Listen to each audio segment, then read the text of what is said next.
بسم اللہ الرحمن الرحیم. کئی حضرات نے اخبار کا اعتراشہ بھیجا ہے. یہ انقلاب اخبار ہے. تاریخ ہے 21/4/2025. فیروز پورہ جھرکا میں 3 روزہ تبلیغ اجتماع کا دوسرا دن. پہلی ہیڈنگ جو ہے وہ اس طرح سے ہے کہ اسوہ رسول صلی اللہ علیہ وسلم کی اطاعت میں ہی کامیابی ہے. یہ بات مولانا محمد یوسف صاحب نے کہی اور بہت اچھی بات کہی ہے ماشاءاللہ. پھر اس کے بعد جملہ لکھا گیا ہے کہ جب تک علم دین روایتی طریقے پر سکھایا جاتا رہا تب تک درسگاہیں اور علمی حلقے مساجد میں ہی منعقد ہوتے تھے. جب تک علم دین روایتی طریقے پر سکھایا جاتا رہا تب تک درسگاہیں اور علمی حلقے مساجد میں ہی منعقد ہوتے تھے.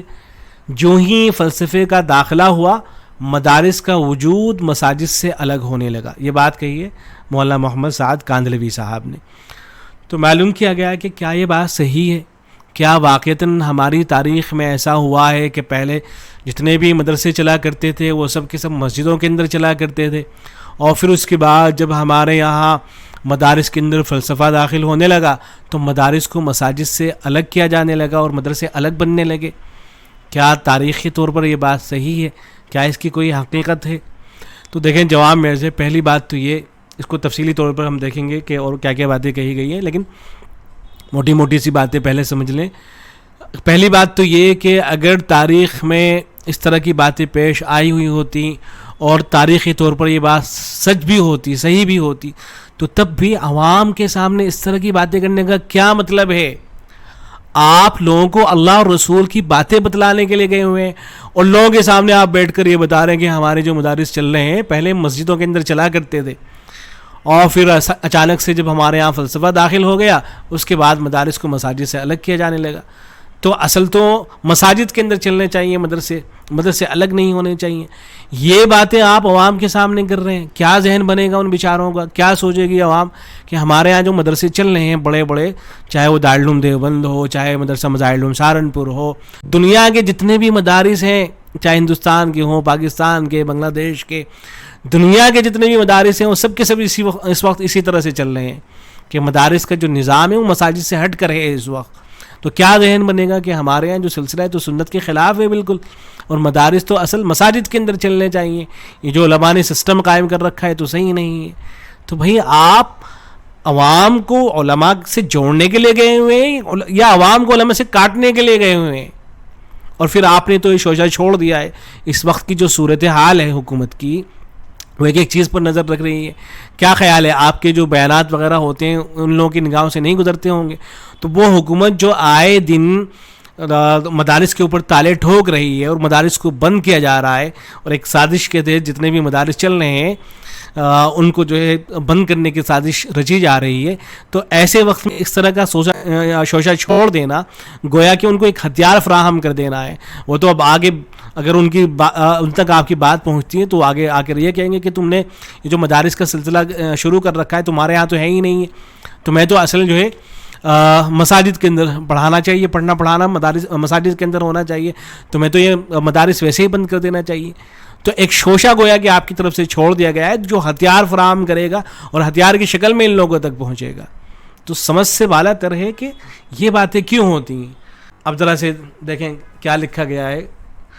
یہاں لکھا گیا ہے، پہلے تو وہ باتیں لکھی گئی ہیں اہل علم تعریف وغیرہ کی گئی علم کی، اور پھر یہ باتیں کہ ہمارا جو مقصد ہے اصل ہمارا ماننا ہے کہ علماء کے نکلنے سے عوام کا جہل اور ضلالت پر مزید واضح ہو جائے گی، اور اس اختلاف سے علماء اور عوام کے درمیان میں فاصلہ بھی کم ہو جائے گا.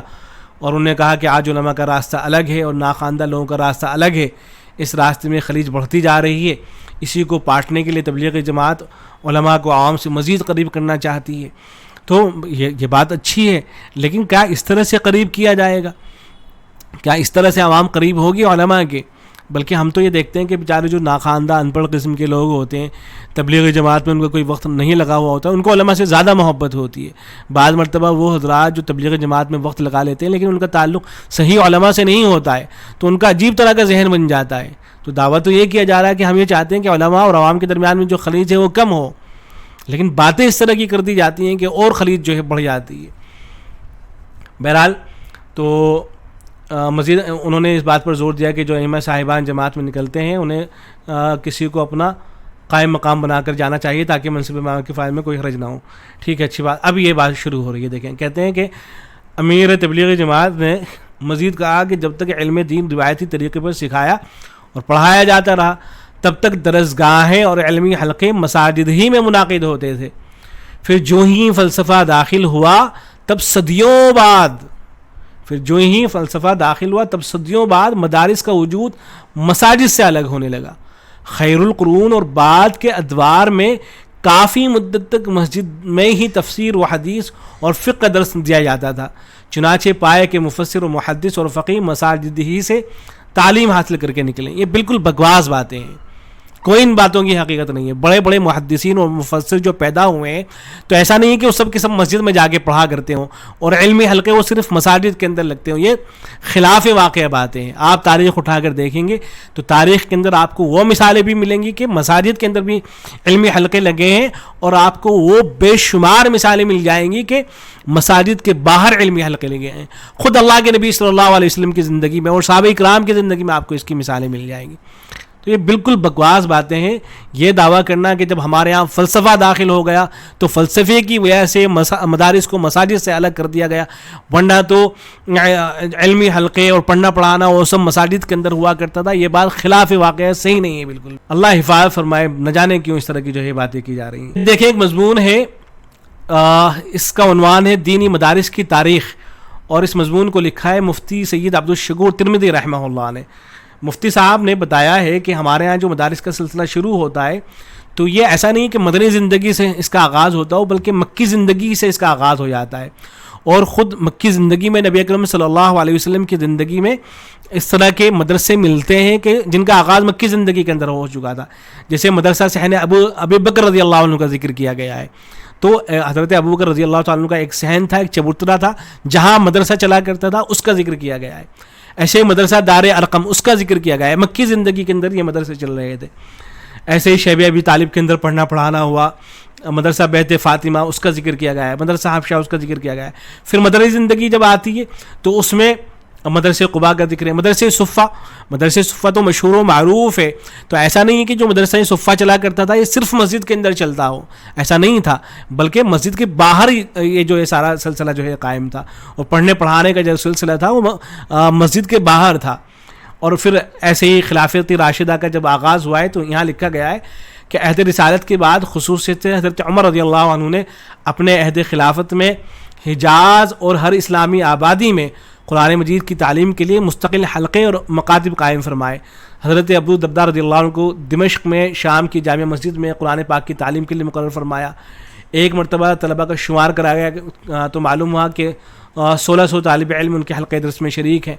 قرآن مجید کے ساتھ حضرت عمر رضی اللہ عنہ نے درس حدیث کے حلقے قائم فرمائے.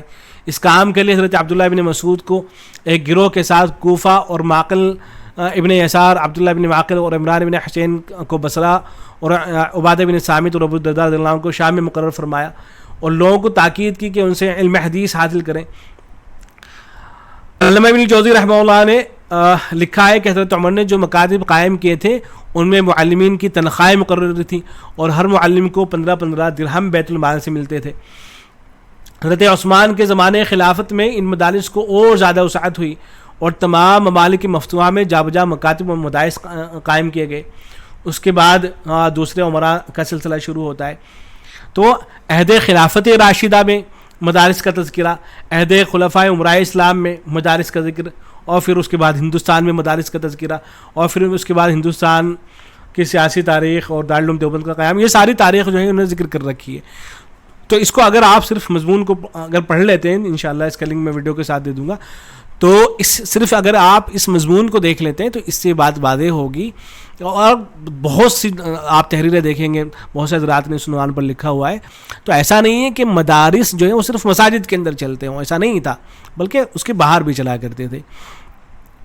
اور اگر ماضی میں چلو مان لیں تھوڑی دیر کے لیے ایسا ہوتا بھی رہا ہے کہ صرف مساجد کے اندر ہی چلا کرتے تھے, باہر نہیں چلتے تھے, لیکن بعد میں چل کر باہر بھی چلنے لگے, تو کوئی قیامت نہیں آ گئی ہے, کوئی قباحت اس کے اندر پیدا نہیں ہو گئی ہے. ایسا نہیں ہوا کہ فلسفہ داخل ہوا.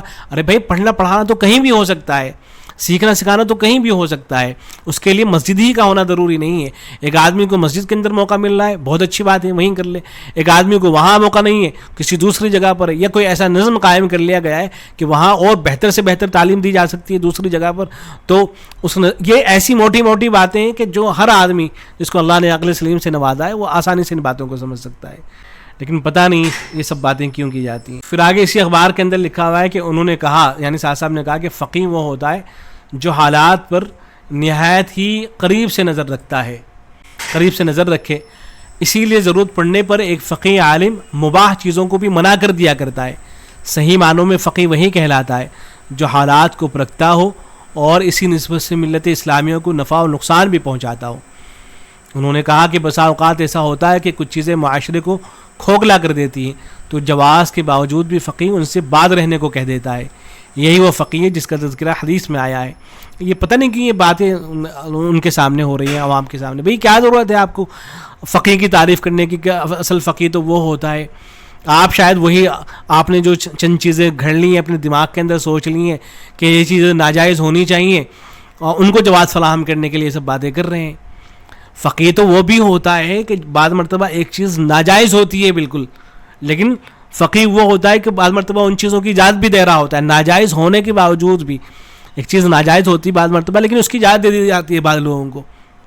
حضرت تھانوی رحمۃ اللہ علیہ کا مشہور قصہ ہے، آپ میں سے بہت سے رات کے ذہن میں ہوگا کہ ایک دیہات کے اندر تشریف لے گئے، وہاں کے لوگوں سے پوچھا کہ تم مسلمان ہو؟ کہنے لگے کہ ہاں مسلمان ہیں. تو حضرت تھانوی رحمۃ اللہ نے پوچھا کہ کیا علامت ہے، کیا نشانی ہے تمہارے مسلمان ہونے کی؟ کہنے لگے کہ ہم تازیہ نکالتے ہیں. تو وہ دیہات کے جو مسلمان تھے وہ صرف تازیہ نکالا کرتے تھے اور کچھ کیا ہی نہیں کرتے تھے. تو حضرت تھانوی رحمۃ اللہ نے فرمایا کہ نکالتے رہنا، اسے چھوڑنا مت. اب دیکھیں تازیہ کا نکالنا ناجائز ہے، کوئی گنجائش نہیں ہے شریعت میں، لیکن حضرت تھانوی رحمۃ اللہ نے ان سے فرمایا کہ نکالتے رہنا. کیوں؟ اس لیے کہ ان کے مسلمان ہونے کی یہی علامت تھی. تو اس کی اجازت دی حضرت تھانوی رحمۃ اللہ نے، اور بعد میں اپنے کسی خلیفہ کو بھیجا، اس کے بعد ان لوگوں کی اصلاح ہوئی اور وہ پھر مکمل طور پر اسلام میں داخل ہوئے. تو بعض مرتبہ تو فقیہ جو ہوتا ہے وہ اس کی اجازت بھی دے دیتا ہے کہ شرعی طور پر ایک چیز جو ہے بظاہر ناجائز ہوتی ہے. تو فقیہ صرف وہی نہیں ہوتا ہے کہ جو جائز چیز کو بھی منع کر رہا ہوتا ہے بعض مواقع پر. لیکن یہ باتیں ہو کیوں رہی ہیں عوام کے سامنے؟ کیا ضرورت ہے آپ کو یہ سب کرنے کی؟ آپ کا تو کام یہ ہے کہ آپ اللہ اور رسول کی باتیں بتائیں. آپ بتائیں کہ زندگیوں کو سیدھے راستے پر کیسے لانا ہے اور کیسے نمازوں کا اہتمام ہونا ہے، آپ کی زندگی کیسے بدل سکتی ہے. یہ سب باتیں ہونی چاہیے. یہ سب باتیں جن کا تعلق علماء سے ہے، اہل علم سے ہے، مدارس سے ہے، یہ سب باتیں عوام کے سامنے کرنا، ان کا ذہن اس طرح کا بنا دینا کہ ہمارے یہاں جو سسٹم چل رہا ہے وہ صحیح نہیں مدارس کا، ہمارے جہاں علماء اور مشائخ جو فتویٰ صادر کر رہے ہیں وہ صحیح نہیں ہے، میں جو باتیں کر رہا ہوں وہ صحیح ہیں. تو یہ باتیں کسی بھی طرح سے درست نہیں. اللہ عقل سلیم عطا کرے اور ہدایت سے نوازے. السلام علیکم ورحمۃ اللہ.